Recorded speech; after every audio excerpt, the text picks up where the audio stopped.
Matthew Perry opening up to our Diane Sawyer about his raw and emotional new memoir, Friends, Lovers, and the Big Terrible Thing. For years we laughed with him on screen, but now we're learning more about his private struggles on and off the screen and how his friends reach out to help. Good morning, Diane. Been a fascinating interview. Thank you so much. And as you said, he's a man filled with so much laughter and wit. It's impossible to imagine that he was caught in kind of riptide. So much alcohol, so many pills, and he says you think you control the pills and then you have to take more and more and more. And of course, all of us at home were watching and thinking a life filled with so much talent had to be magic. During COVID, we were all rewatching Friends. Take the Rachel. 97 billion minutes of it watched in 2020 alone. I'm not great at the advice. Can I interest you in a sarcastic comment? The fans are paying tribute, as they always have for decades, to the hairstyle, the clothes, I need to lie down. the way they talk. But as we all laughed, there was something we were seeing on that screen we never fully recognized. Matthew Perry clearly changing season to season, signaling something is wrong. He writes this in the book. You can track the trajectory of my addiction if you gauge my weight from season to season. When I'm carrying weight, it's alcohol. When I'm skinny, it's pills. He writes about the scenes that remind him how he was just barely holding on. He needed the pills to function, but the pills destroy appetite and cause deep nausea. I asked him if it was okay for us to look at one of those scenes together. Sure. A scene in which he is painfully thin, shirt hanging off his body. Wait a minute, I know that hat. I was taken aboard that hat. They did experiments on me. I can't have children. Yeah, of course. It's very hard to watch that.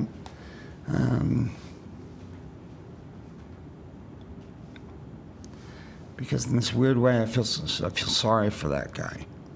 Because that's a guy that's out of control.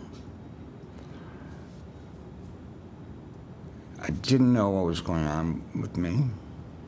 I weighed 155 pounds, on my way to 128 pounds.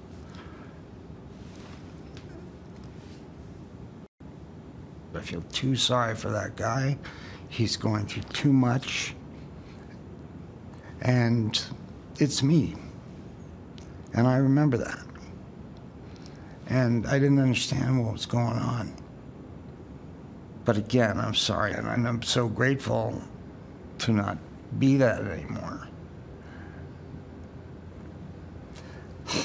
But it's hard to watch that. At one point along this path, his friends reach out.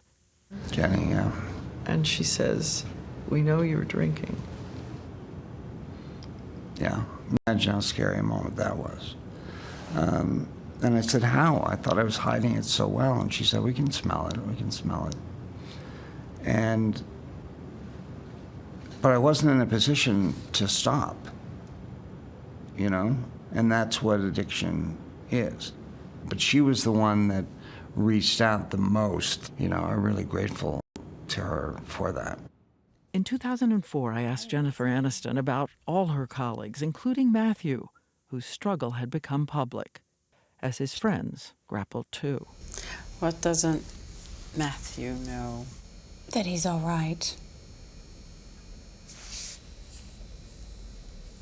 We didn't know. We weren't equipped. We weren't to deal with it. You know, nobody had ever dealt with that. And, you know, at the idea of even losing him or... Lisa writes in your foreword that they wanted so much to do the right thing, but they didn't know what it was. They didn't know if there was something they could have said, should have done. That was the truth for my family, too, and me. In nature, when a penguin is injured, the other penguins group around it and prop it up until it's better. This is what my co-stars on Friends did for me. As the series Friends is heading toward its final years, Matthew Perry had committed to a full 90 days in rehab. He is being driven from treatment every morning to the set of Friends, the iconic wedding scene, where he experiences life as it might have been. Can we watch the scene? I love you. Any surprises that come our way, it's okay because I will always love you. You are the person I was meant to spend the rest of my life with. You want to know if I'm sure? You may now kiss the bride. That's pretty good. I'll watch that scene over and over. That was good. I looked good. Sober. And I did well. That's fun to watch. Thank you. In the years ahead, it will not be a straight road to sobriety. He says that's why he's written about the harrowing details of his journey and his hard-earned sober life. And that message that you have to keep reaching out, you have to keep trying. For a start, I've surrendered, but to the winning side, not the losing. I'm no longer mired in an impossible battle with drugs and alcohol, and helping others had become the answer for me. When someone calls you for help and says, I'm in trouble, what do you want to say to them first? I say, come over. Let's talk. The interview is winding down, the work of his new life just gearing up.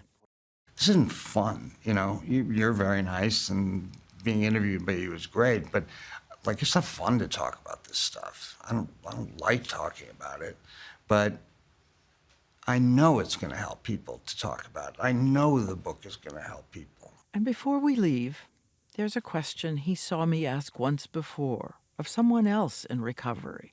He thinks it's interesting, so I ask him too. How will we know when you're in trouble, when you're not okay?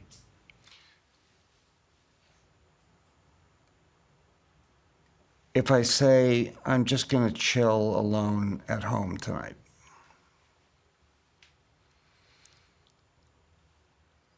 And part two, the other thing, is if I ever say I'm cured. I'm very happy to have spent this time with you. Okay, we'll do it again. And Yeah, let's do it again tomorrow. oh, Yeah. only different. Yeah, but ask the same questions. The book is coming out next Tuesday, and once again, he really wants the message of his life to be to everyone else.